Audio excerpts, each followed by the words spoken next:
Well, I am here with some good friends. Laynie, hi. Hi. Mónica, hey. Liz, Herman, Hey. Ron, hello. Hello. Anna, Julia, and Tracie. Hey. We are together to talk about a remarkable poem by Erica Hunt that has been collected in this book, which is a marvelous book called Jump the Clock, New and Selected Poems by Erica Hunt. And the poem that we're going to talk about for the next little while is called If Not for the Comma. And so I've asked Tracie to read it for us, and then we'll just talk about it and see how it goes. Thank you, Tracie. You're welcome, Al. If not for the comma, would we be able to call out pause before you? And if not for commas, would there be periods after every word? One constipated thought, no ripening, but forever young and finally stuck to our stubborn apostrophes. Toilet paper clinging to the soles of our shoes, creatures of dogma's smug bracket. There would be no praise of tumble, no advance of askew, no well-placed but accidental pedal. Evening walks would slow to a crawl. Who would get out of bed or out of chains or out of the classroom, out of motionless circumstance? Who would let phrase after phrase fall, ever? If not for the reliability of pull, we would never stand up but mark an X for all the unmarked spots, whether they met the conditions for a or e or I or you. If not for the attraction of cymbals to brass, we would look into silence and think we were making a sound. We could not have borne the first and permanent exile where words summoned our original dreams, which now repose beatless, breathless, trampled, abandoned, prematurely yet legible in the lines and specks.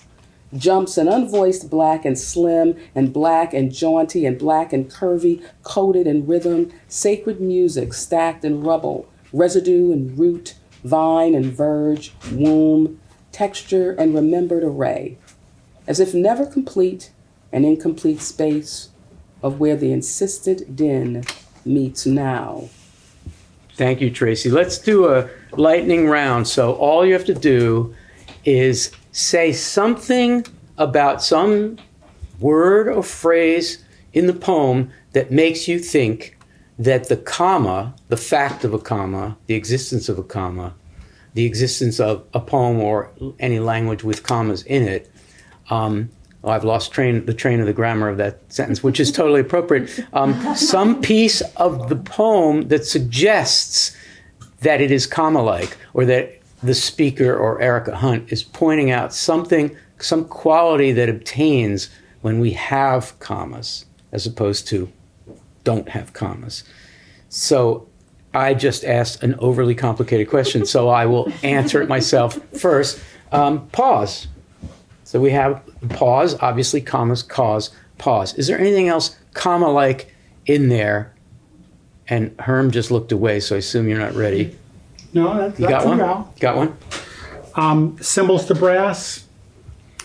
That means rhythm. Rhythm is the segmentation of time into connected and Yes. uniform units. Absolutely, there you go. And the drum dates back so far, it's almost like we've always done it. Cool, very cool. Tracie? Yeah, I'm looking at the words that stand out because they're on a single lines by themselves, word and bracket. So you think about the conversation about the Oxford comma and serial commas bracketing off sections or words. Perfect. Julia, this is right up your alley. Stubborn apostrophe, and apostrophe is also referred to as an inverted comma and has a really specific history in how it divides language and divides the sentence. Very cool. Anna? Commas suggest multiplicity or increase or lists or other possibilities. And I love how she does that in whether they met the conditions for A or E or I or U. Because, of course, we have A and E, the vowels. I, meaning I, the vowel, but also I, the speaker. And U could be the letter U or U, the object. Very nice. Laynie? Sacred music stacked in rubble. Without the pause or the comma, we miss the music entirely. I love that. Thanks, Ron. The letter E in that last stanza, never complete, an incomplete space of where the insistence then meets now. The comma really controls the timing and the space of that. Those three long E's are the only long E's towards the end of that longer stanza, but we see at the very start of that stanza a trio of long E's again, in each case around the word we. We. Wow. Damn, we're really moving along here. Mónica, top that. Well, your challenges. Okay, I'm just looking at where commas appear. And wherever there's a comma, there's like the phrase or the word behind it, like says something about commas themselves. So you've got spots, after phrase fall, comma. I'm jumping around, but okay. Out of chains, comma. Classroom, comma. Grammar. Unmarked spots, comma. Beatless, comma, breathless, comma, trampled, specks, comma, jaunty, comma, and black and curvy, comma, rhythm, comma, sacred musics, root, comma, womb, comma, texture. It seems like the comma is inserted in places where the words around it really kind of motivate the comma and say something about commas themselves. Amazing. Totally amazing. Liz? Well, there's the marking of the X for all the unmarked spots. But I'm just thinking so much about how all the music that's here, both the music of the poem and the ways that the poem is about music, and the fact that a comma is a rest, and that the rest, even though it is silence, it is part of the music. So when I read this poem, I think that Erica Hunt's speaker is taking a strong position, right? And this book has a lot of strong position taking, but we're focusing on this poem, and it's almost a little bit funny, unless you're Julia Bloch, who like lives and breathes the right comma in the right spot as an editor and as a writer. That she's arguing strongly that the world would be really fucked up if we didn't have commas. And so I'd like for us to just toss out there with that edge to it. She's taking a position. And I'll start. There would be no praise of tumble. She's pro-tumble and pro-askew. There would be no advance of askew. These are sometimes thought of as negative values, tumbling and being askew. And she's doing a reversal evaluation here by saying what the comma makes possible. So let us just riff anyone on some other examples of, I almost want to say, an ideological cause for commas. Anna, you're nodding, so I think you might have something to say. Or maybe not. No, I like what you said about that the world would somehow be deeply messed up if we didn't have commas. And obviously not all languages have commas in the way that we mark them in English. But the larger point that language is consequential to the world, the way that it's written, the way that it's spoken, is in fact deeply consequential. The language is what makes the world. The language is what makes the future. The language is what makes memory. We need commas to potentiate the world and capture it as it is right now. Ron and then Herman. She gets pretty specific, I think, with what's at stake, culturally at stake. Erica is a poet deeply enmeshed in music and in musicality as it occurs in poetry. She was a student of Bob Grenier's at Franconia. She's read tons of Clark Coolidge and has known Clark for decades. Her husband's a professional jazz musician, wonderful jazz musician, Marty Ehrlich. And all of these, I think, are being used and exposed and applied here. And this is sort of like a master class of using line breaks and commas and how the two can interact together. I'm reminded of an argument that David Bromwich and Denise Levertov had as to the relative weight of the line break versus the comma, in which Denise argued that a comma was twice the pause of a line break, and Bromwich was convinced she had it backward, and neither of them would give an inch. I love that. I just had my classroom.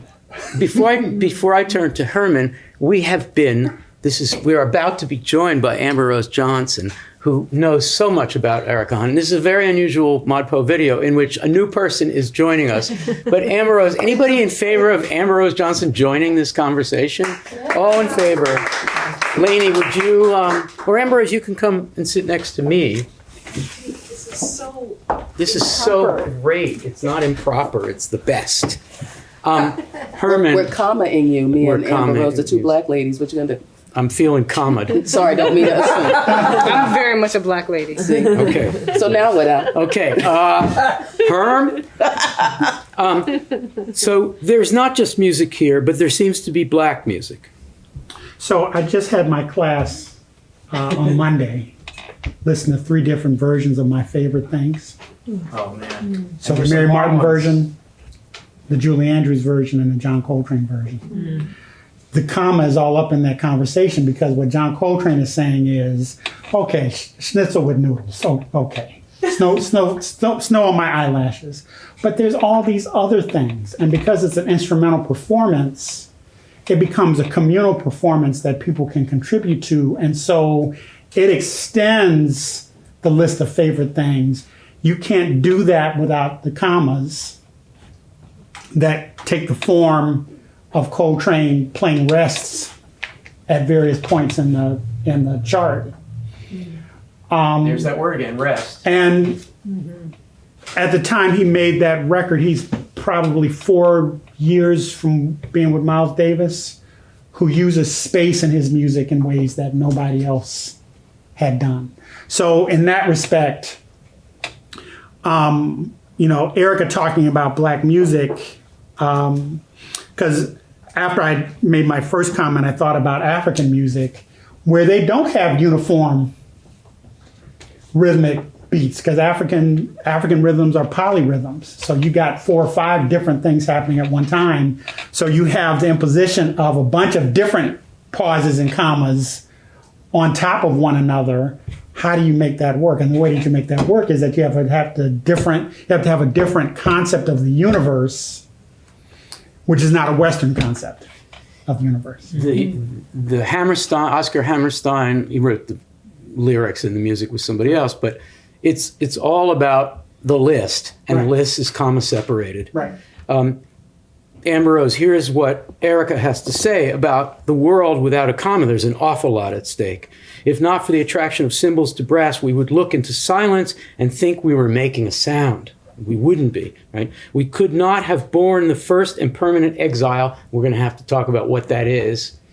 The first and permanent exile, where words summon our original dreams, which now repose, beatless, breathless, trampled, abandoned, prematurely yet legible in the lines and specks, jumps an unvoiced, black and slim and black and jaunty and black and curvy, coated in rhythm, sacred musics stacked in rubble, residue and root, vine and verge, womb, texture, and remembered array. I mean, I just want to stipulate that poetically is the most exciting, the most Steinian, if I may, so we talk about Stein, it's the most energized, it's the most avant-garde piece, and it's just moving along. So Amber Rose Johnson, what is at stake? See, you've been thinking about Erica Hunt a lot. What is at stake if we lose the comma? Oh, gosh. What is at stake if we lose the comma? Yeah, what's happened to this music? And what is that first and permanent exile? Why is it any of those things? Wow. Well, I think that what she's demonstrating is that she's creating this kind of cacophony, but she is doing it very carefully. And I think what's kind of happening sonically, just in hearing you recite the poem, is that if the comma isn't there, then you lose the kind of organized chaos, and then it just becomes a chaos that's not productive and a chaos that comes to it that will eventually just come to a halt. So I don't think she's working against the idea of cacophony or chaos, but saying that there needs to be some kind of order that keeps pushing us along. Thank you. Julia and Monica, when I mentioned that thing about this being the exciting part, you both nodded. So I guess I'm going to assume an affirmation of that and ask you each to comment, please. Yeah, just the momentum of that passage that you just read is itself kind of breathless. And just to pick up a little bit on what Amber Rose just said, it's almost like without this comma, I can't even convey what it would be like without the comma. Like I need the comma I need in this poem the comma in order to depict or imagine what it would be like without this. And the stakes really couldn't be higher in the stanza that precedes this one. We get out of bed or out of chains, out of the classroom. Three incredibly high stakes situations for humans. And imagining, again, what it would be like without the comma. You can't do that imagining without the comma in this poem. Monica, I want to ask you about that movement there, and then we need to turn to out of bed, out of chains, out of classroom, because what a triple that is. But Monica, deal with that amazing passage, please. Happily, although, can we go back to one constipated thought, no ripening but forever young, which I love? Just this idea that, first I'll just get it off my chest because I want to say, but like, it's clearly speaking to Stein. It seems Stein's disregard for commas in particular, right? It seems like the intertext here, the poem is taking a very firm stance pro commas and against periods, I would say, because periods are rendered obsolete here.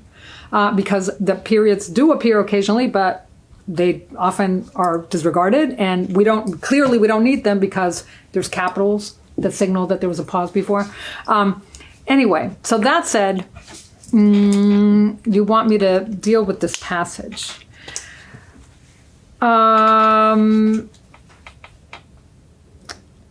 Here because of what everybody has been saying, I don't think I can add that much, but the material is organized in such a way that these thoughts are not forever young. They condense very important ideas. They coalesce around each unit is kind of adding to what came before it and speaking, I believe, perhaps to that when she speaks of we could not have borne the first and permanent exile where words summoned our original dreams. Rest is important. You don't want work, this unregulated expectation that language just becomes this like productive machine that you can't process, that you can't isolate, to look for meaning, origin, wombs, textures, and pauses that allow one to intervene in discourse. That was very long-winded. And it was great. I remember, I'm thinking of exile and then remembered array. The pause is what allows for reflection. Right. And to consider that original exile from, I think it's very remembered specific. Remembered array is not chaos. Right, exactly. It's not anarchy. Yeah. So I would like to invite Liz and Ron and Anna and Laynie to comment on any of the three issues that have been raised recently. One is this get out of bed, out of chains, out of the classroom. A second would be this first and permanent exile, which we've kind of danced around a little bit, but I think we need to figure out what she might be meaning there. And the third would be the rubble, the sacred musics. Herman was sort of verging on saying something about that. The sacred musics stacked in rubble, residue, and root. Okay, so let's start with Liz. Any of those three? Can you help us? Yeah, wow. Well, just out of chains, out of bed, out of chains, out of the classroom, out of motionless circumstance. Each incredibly powerful in terms of what it's asking of the subject. And then it's reiterated. I'm really interested in what comes after. Who would let phrase after phrase fall ever if not for the reliability of pull? We would never stand up. Like, all of those are instances of standing up. And I think that is, it's resonant in so many ways. I mean, we begin with calling out pause. So there's calling out and there's standing up, both kinds of acts of resistance and of qualification that have a political edge. Definitely has a political edge. Thank you, Laynie, and then Anna. I'm thinking about the permanent exile as an exile from humanity itself, and that losing humanity is like losing the ability to breathe. The comma as a breath. If you can't breathe, you can't live. And if there's no comma, there's no pause, there's no life. So to me, I read it about and rest and are survival, actually, connected. and music, right? But if there's no breath, there's no life.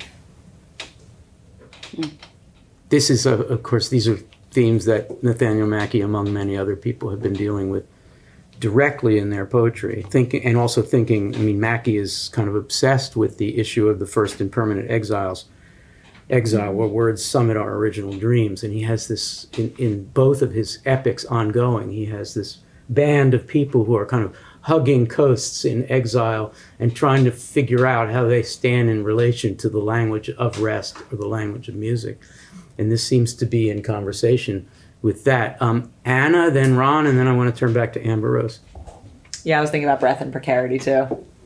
As soon as you see the word verge, like you have to go right to Mackey.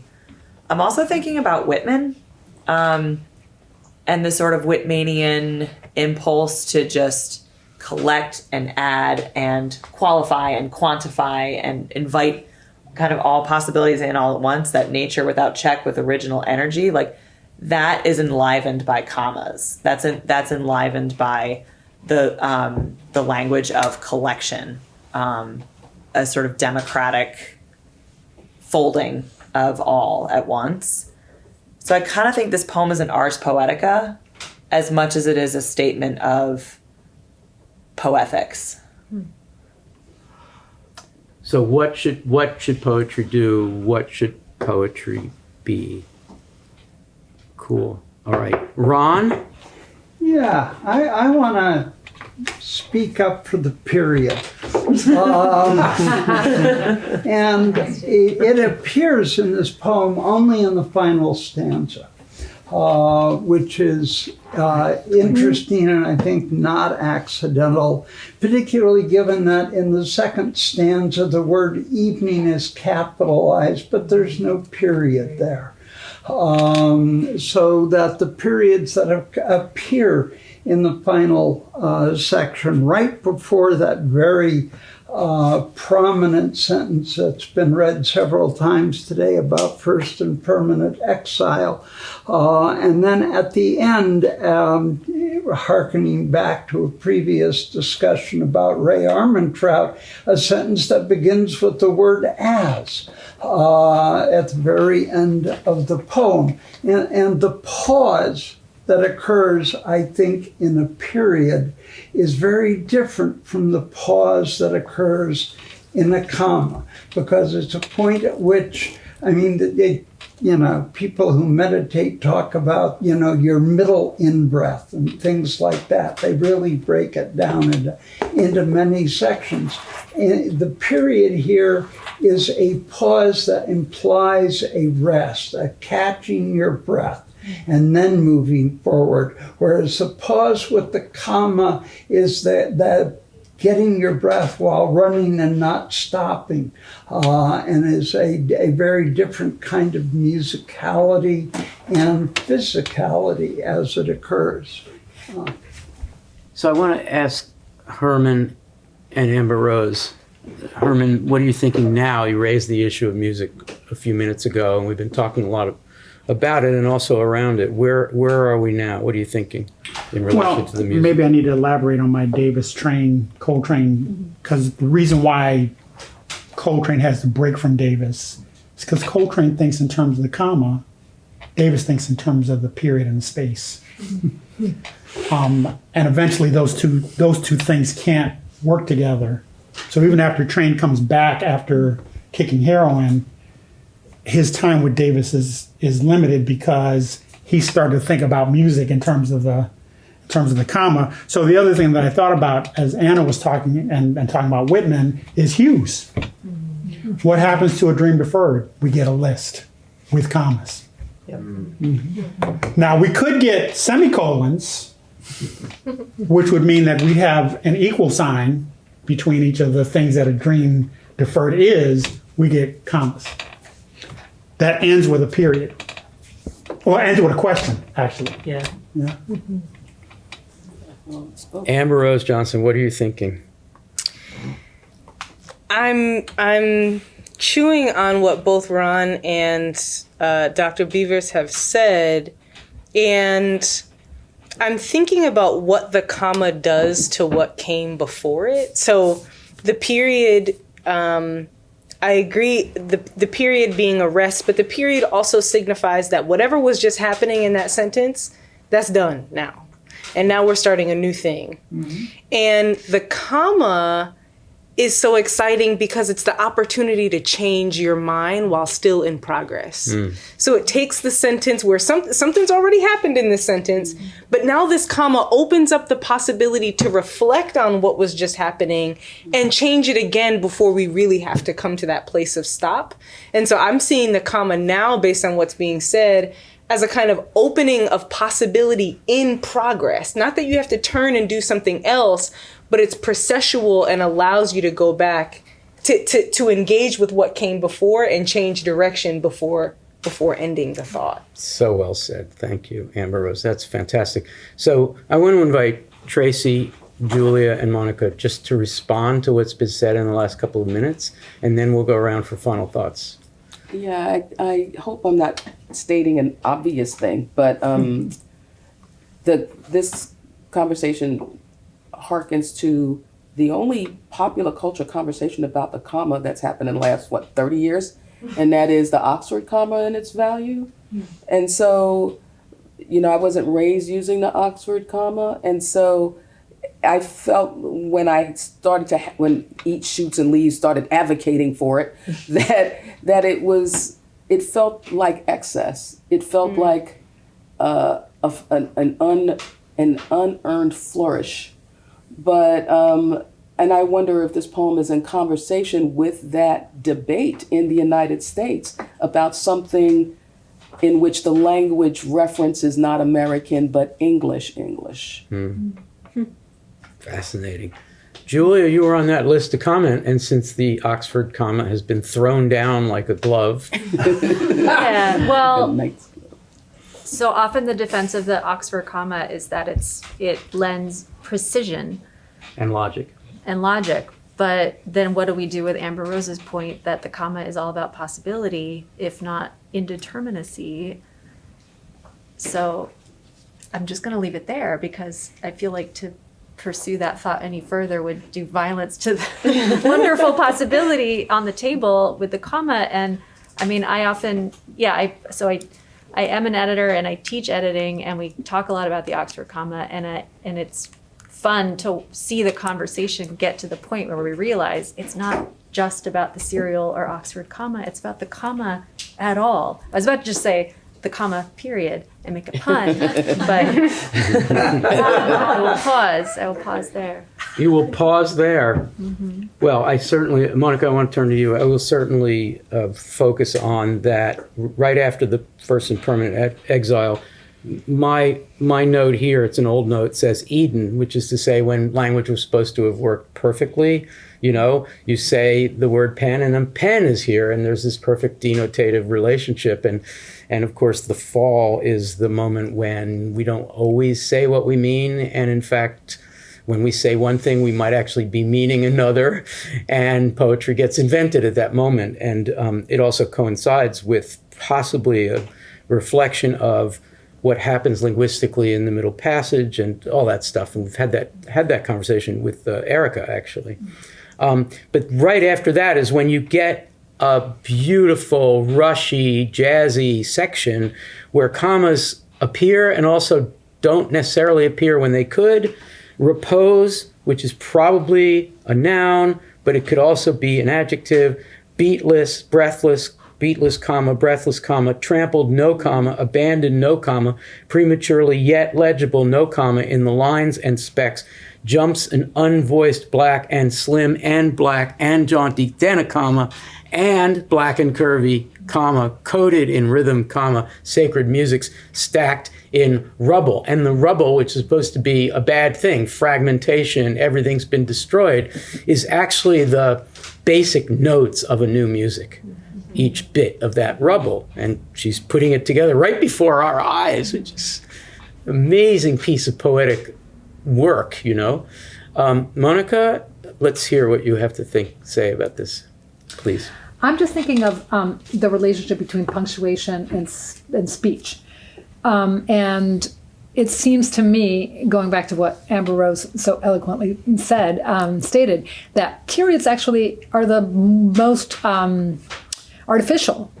We never speak. We never arrive at the end. Conversation keeps going. So it seems like commas are much more in keeping with the ongoingness of the mind in dialogue with others when we use language, and I just love that ambiguity and determinacy in terms of not only a comma signaling the retracing of, or like a revision of what came before, we're adding to it. We're also establishing a relationship between the two parts, or the many different parts in the sentence, of perhaps similarity. Are they canceling each other out, or are they adding to each other? Do they stand for each other? So it's just, I agree that it's full of possibilities, the comma, and yeah, periods, as much as they belong in writing, I don't think they're really, there's no place for periods in the mind.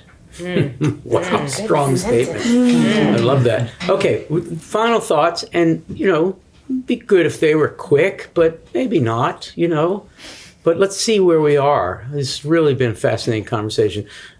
Sorry to cold call you on this, but I'll do on deck for everybody else. Liz is first, and Herman is on deck. Sure. Well, to be really quick, we've been talking about a lot of the poem's assertions, but just to point out that it begins with question. So, I guess I'm thinking about the role of inquiry in the whole process. Lovely, thank you. Herman and Laynie's on deck.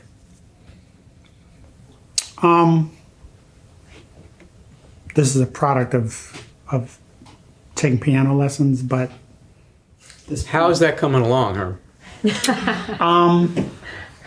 my wife doesn't She leaves the house. doesn't leave the house when I practice, and I just bought a new keyboard. So stay tuned. But triplets, out of bed or out of chains, out of the classroom, and she adds that blue note, out of motionless circumstance.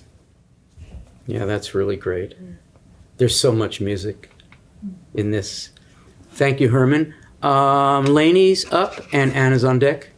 There's this vital edginess that I love here, and that's playful but edgy. Stubborn apostrophes, toilet paper clinging to the soles of our shoes, creatures of dogma, smug bracket. When I read apostrophes, I think soliloquy, and paper on the shoes unkempt, and dogma. We kept repeating the word rest, but I'm also hearing give it a rest. In other words, without the comma, there's no entrance, there's no listening. Lovely, thank you. Anna's up, Tracie's on deck. Just to say, no one gets out of a poem quite like Erica Hunt. No one ends a poem quite like Erica Hunt. As if never complete, an incomplete space of where the insistent din meets now. Great piece of writing. Oh my God. That is good. Tracie and Julia's next. Yeah, I think having read it aloud, that there is that the question is actually not speculative, even though there are a lot of speculative elements in the poem, but the enjambment forces a non-comma recitation, a non-stopping recitation at the end of the lines. So it's it's asking a question, but it's also in the aloud reading demonstrating what the non-comma through the enjambment forces in terms of the absence of comma. Wow. Wonderful. Julia and Ron's on deck. Yeah, I'm thinking about how the poem is about the comma, but the poem also uses like the word comma, the word period, the word bracket, these grammatical punctuation terms as images, as concepts, so that by the time we get to, if not for the attraction of symbols to brass, we would look into silence and think we were making a sound, period. And that's I believe that's the first period that appears in the poem. I read that little dot totally differently because I've been hearing about periods and commas in the preceding stanzas, and the way that this is the kind of thinking about grammar that only a poem could do. Fabulous. Thank you, Julia. Ron and Monica's on deck. Two things. One is that rather than the English of the Oxford comma, I hear the Jamaican English of Erica's mother and the family that she still returns to and visits from time to writes time. about. And her remarkable use of joining dissimilar things in these lists, my favorite being womb, textured, and remembered array. No Oxford comma there. Thank you. Monica and then Amber Rose.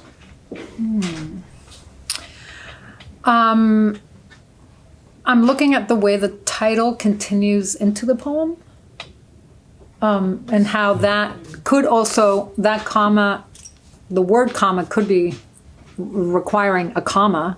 If not for the comma, would we be able to call out pause? So that nice coincidence of the word and the mark that's missing is quite beautiful too.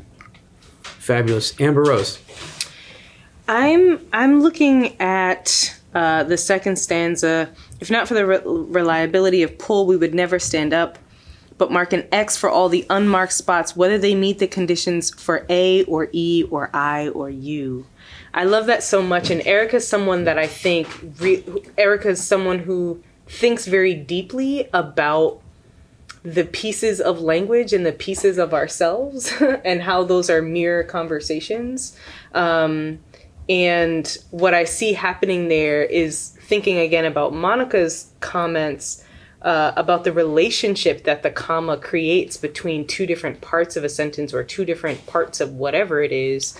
And I think she's trying to teach us something about the I and the you and that connective tissue between us, but also in our language being like the comma is drawing us to think about the moment of connection, whether it's between ideas or whether it's between people, between concepts, between vowels, sounds. She's always drawing us to the moment of connection and asking us to stay there and not miss it. Wow. Yeah, for my final thought, I want to stay on that same passage. I'm really excited about what you're saying here, Amber Rose. The simplest reading, I've known, we all have people who are going through depression or people who are depressed for a long time. And the one thing they have in common is that it's really hard to stand up. It's really hard to get out of bed. You got to start that day. There's some wonderful writings of survivors of concentration camps or death camps who the hardest thing was to get up in the morning. Primo Levi has that famous moment in Survival in Auschwitz where the hardest thing is to get up in the morning and the sores open on your feet. And once you stand up like a human being, once you stand up, you are a person and you will proceed. It'll be that much harder for them to kill you if you are not lying down, but if you overcome that depression. And so if not for the reliability of pull, so that's a parallel to if not for the comma. So it's this ideological thing that she's doing.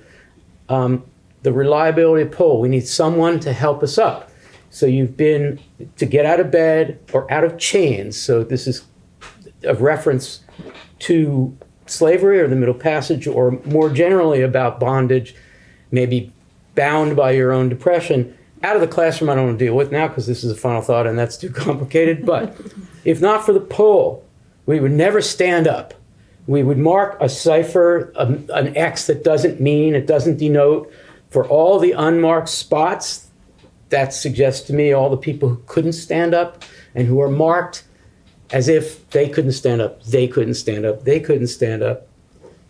Whether they meet the conditions of language, whether they know all the vowels, and the last vowel is not Y, but U. I just think that is such a marvelous restatement of having the courage to stand, as it were, and be counted, and then move into language, having overcome that. But there is a pull that's invisible. It's whether it be love or a friend or someone who supports you or just the structure of language that's going to turn rubble into a poem.